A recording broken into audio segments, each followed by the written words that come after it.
Nah, oke, saya akan menyentuh Matius 21 ayat ke-42, di mana Yesus mengatakan bahwa batu yang dibuang oleh tukang-tukang bangunan telah menjadi batu penjuru. Ya, di pihak Tuhan itu adalah suatu keajaiban di mata kita. Batu penjuru atau batu fondasi atau batu setting adalah batu pertama yang dihimpun dalam pembangunan fondasi bangunan. Seluruh jenis batu dapat merujuk kepada batu tersebut, sehingga menentukan posisi seluruh struktur. Batu penjuru ya di dalam bahasa Ibrani adalah finah, kalau dalam bahasa Arab adalah labinah. Ya, labinah batu penjuru. Di dalam sebuah hadis yang sahih, Rasulullah Shallallahu Alaihi Wasallam ya mengilustrasikan tentang dirinya. Ya, perumpamaanku dengan nabi-nabi sebelumku adalah seperti seseorang yang membangun rumah yang indah. Ya, kemudian orang-orang mengitari rumah tersebut seraya berkata, alangkah indah sekali rumah ini ya. Akan tetapi kok ada batu bata yang kosong. Andaikan batu bata yang kosong ini, dinding yang kosong ini diisi oleh labinah atau finah dalam bahasa Ibrani itu, kata Rasulullah SAW, akulah labinah itu, akulah syaidul ambia wal mursalin, akulah hotamin nabiin, akulah penutup para nabi. Nah, ketika ya saya menyampaikan warta kebenaran ini, ya tidak ada yang dapat menyanggah, ya kecuali saya sudah bisa menerka bahwa sanggahan dari siapapun menyanggah ayat ini adalah dari para penafsir, bukan dari Yesus sendiri. Ya, Yesus, Yesus alaihissalam sudah menggambarkan bahwa kerajaan Allah akan diambil daripada siapa? Diambil daripada Bani Israel kepada bangsa Arab yang merupakan cikal bakalnya adalah Ismail, begitu ya. Kita baru saja mendengarkan bagaimana saudara Nandar mengatakan bahwa batu penjuru itu adalah Muhammad. Dan kalaupun kita sanggah, apa yang kita sanggah itu adalah tafsir. Sementara di saat yang sama, saudara Nandar menggunakan tafsirnya sendiri untuk ayat tersebut. Jadi kita melihat bahwa saudara Nandar tidak konsisten dalam pernyataannya. Sebentar kita akan melihat hadis yang dimaksud oleh saudara Nandar.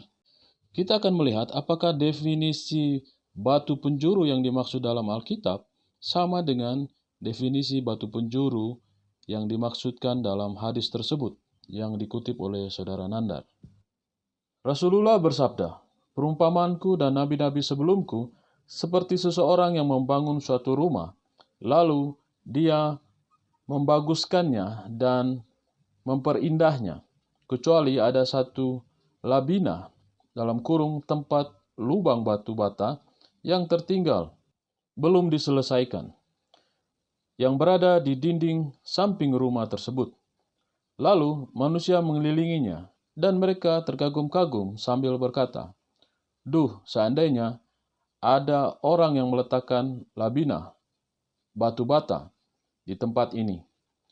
Beliau bersabda, 'Maka akulah labina itu, dan aku adalah penutup para nabi.'" Setelah kita membaca hadis yang kita kutip dari hadis Al-Bukhari, dari hadis tersebut kita bisa melihat bahwa definisi batu penjuru yang dimaksud oleh saudara Nandar tidak sama dengan batu penjuru yang dimaksud dalam Alkitab.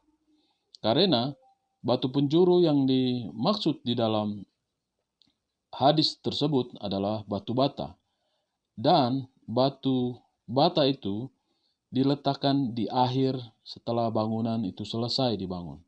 Sementara batu penjuru di dalam Alkitab adalah dasar atau fondasi, sehingga bangunan itu tidak rubuh.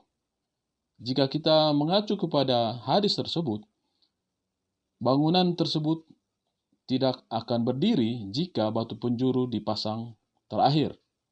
Kita bisa membacanya di dalam Efesus 2 ayat 20 dengan 21. Apa yang dimaksud batu penjuru menurut Alkitab? Efesus 2 ayat 19 sampai 21.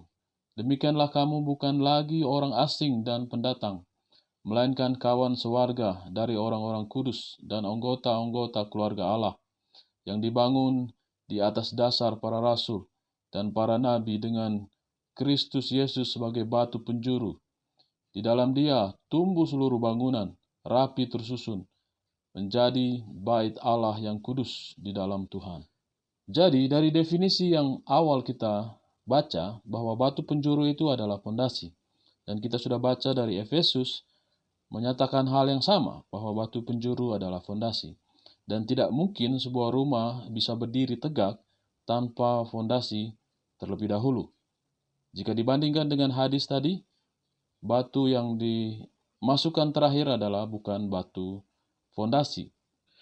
Dari perbedaan dua definisi ini, kita dapat simpulkan bahwa Saudara Nandar memaksakan nabinya untuk dijadikan sebagai batu penjuru seperti ditulis di dalam Matius 21. Yang sebenarnya hadis itu berbicara bertolak belakang dengan apa yang dimaksudkan di dalam Alkitab.